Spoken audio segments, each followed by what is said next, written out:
خبر نہیں رہتی ہے. اس کی حالت یہ ہوتی ہے کہ وہ اپنے ارد گرد اس کے ہو کیا رہا ہے, اس کے قرب و جوار میں معاملات کیا ہے, اس کے قریب قریب کے حالات کیا ہے, اسے نہ اپنی خبر رہتی ہے نہ بیگانوں کی خبر رہتی ہے. یعنی اللہ کی یاد میں اس طرح سے وہ کھو جاتا ہے کہ اسے نہ اپنی خبر ہوتی ہے نہ بیگانوں کی خبر ہوتی ہے. اسی کو حالت شکر کہا جاتا ہے.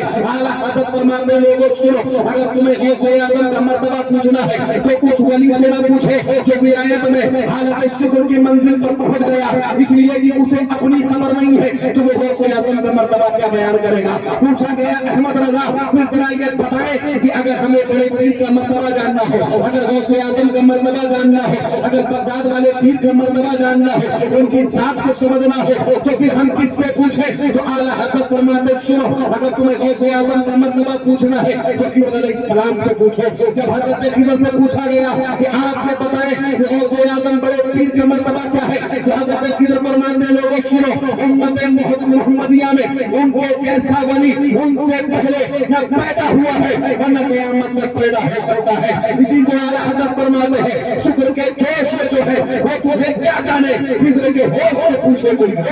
ماشاء اللہ.